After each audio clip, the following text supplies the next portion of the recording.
Ohio State said its plan for week 1 against Texas was to just win, baby. Just get through the week, and then we could come up for after that. And they just that 14-7 over the number 1 team in the country to start off 1-0 for what is it, like the 25th straight year in a row. And as we have done every single year here on Buckeye Talk, we are grading the starting quarterback.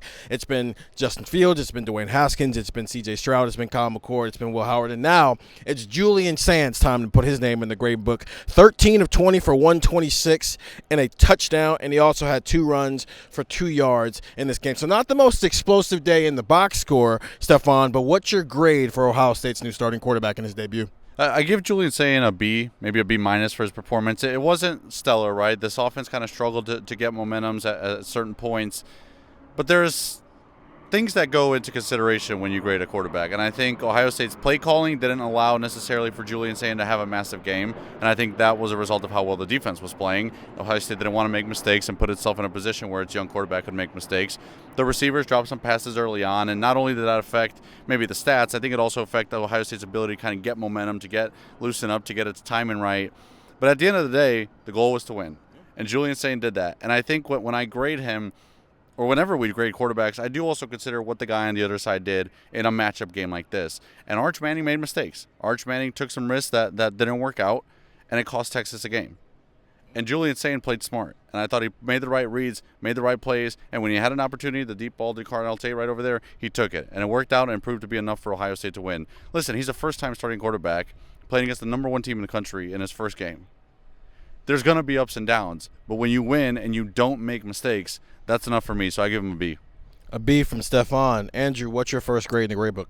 I'm at a B+, and the reason I'm at a B+ is I want to reserve the A category for the probability, I think, which is high, that, you know, for when Julian comes out here and slices and dices a team up and, you know, throws for 350 and 4 touchdowns, 5 touchdowns, whatever it is, because I do think that is on the horizon for Julian. But you know those things where it's like I accidentally became important at work?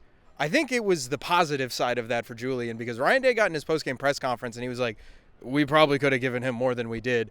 I'm not going to fault Julian for doing what was asked of him. There was the Max Clare play, like 20 yards back that way. Max Clare, that was a great throw. He should have had a first down.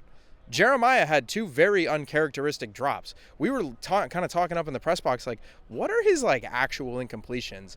And really, the only one that we came up with was like the fade route, the wheel route to Brandon Inniss. And I thought that was a great throw too. I thought Julian Sayin played incredibly well for what Ohio State gave him. I think had they given him more, they probably could have succeeded. We talked about that beforehand, and then Ryan Day basically said exactly that. If we had come out here and said, Julian, do what you got to do, he probably would have been really successful in that. So I'm going to give him a B+ because I think he did everything he was asked. I think he was really good. I think you saw the processing skills Stephen and I were talking about in the press box. The fundamentals of what you're looking for in a quarterback were very, very good, and they were very, very evident today. Julian was very good. Again, hard to say, you know, A here, especially if there's going to be, you know, a 450-yard performance in a couple of weeks. What if he goes to Washington, right, and throws 5 touchdown passes? I don't know if today and Washington are the same A, but B+ today, and fans should feel very, very encouraged with what Julian Sayin did on the field today. So before I give my grade, we're going to continue this conversation on Buckeye Talk, so go listen to that very fine podcast. But I want to ask a question of what your guys' criteria is for how you grade, because I think mine is starting to evolve in this world of Ohio State quarterbacks, because for a long time, my evaluation was comparing it to what the standard is. And the standard has been Heisman Trophy caliber, NFL first-round draft pick caliber, national championship caliber. And that's not saying that the standard will fall, but I don't want to just go, because I think both of you guys are reserving A's, it feels like, because it wasn't that, but it was good. Is that a fair assessment? Yeah, I think there were points where it could have been better. I think early on in the game it could have been better. I thought there were some plays that were there for the taking. And yeah, there were some drops, but it just felt like there was like a lack of timing, a lack of chemistry maybe early on in the game. What I will say too, like when we're grading, I think back to the game Ohio State won last year at Penn State. Will Howard had 2 very costly mistakes in that game, right? The pick six and then the fumble out of the back of the end zone.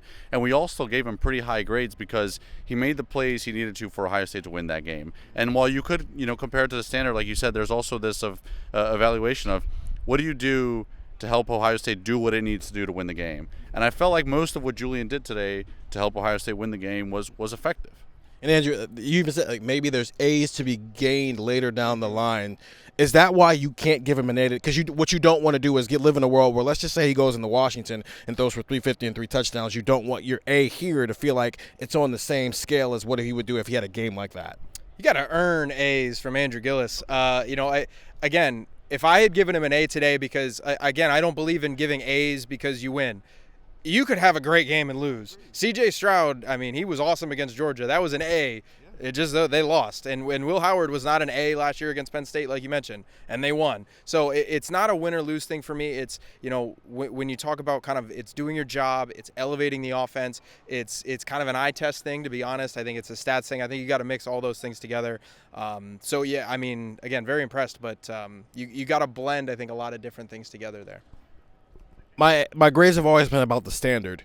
The standard was not going to be possible for Julian Sayin, especially with the way this defense played. But the way, Ryan, they talked about this, I wrote this during the week, and I said, dear Ohio State fans, if he doesn't look perfect, don't start panicking. It's week 1 of a long journey between where he's going to be at now and whenever his last game as a starting quarterback as Ohio State is going to be.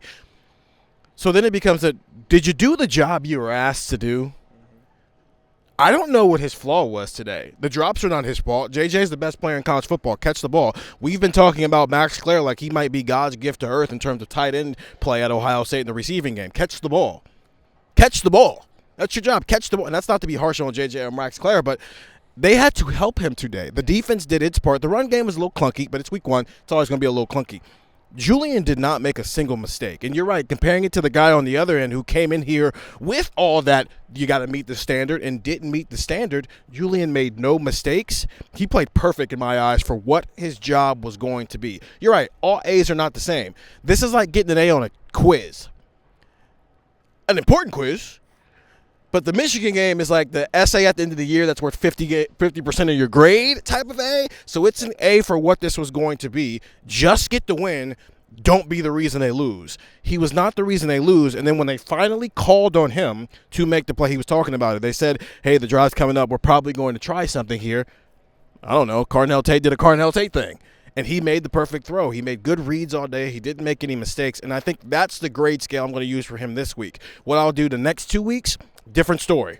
But in a situation like this, in this type of environment, if the job was win the game and don't beat yourself, check. Julian Sayin officially 1-0. I think the record was 0-18. 0-18. Fox said it was the first win for a starting quarterback making his debut against the number 1 team since 1984. I believe it was 0-16 quarterbacks were in their first start against number 1 teams since 2010. Okay, so he was like a kindergartner the last time somebody won one of these games. That's an A for me. 614-350-3315. I don't know, man. His parents might have been kindergartners. 2010. Since 2010, 0-16. Oh. That happened since 1984. Oh, so he wasn't even on this planet. I wasn't even on this planet back then. So that's definitely A. You've done something I've never seen in my lifetime. 614-350-3315. It's a 2-week free trial. This is a good stretch right here because I feel like we're going to learn a lot more about Ohio State now that they can come up for air and breathe a little bit and not play top 10 teams. 6 out of the last 7 games have been against top 10 teams, and they're 6-0 in those games. So that's a closed book on this chapter. Go get the text and go listen to Buckeye Talk wherever you find podcasts. I'm Steven. That's Stefan. That's Andrew. Ohio State's 1-0 once again.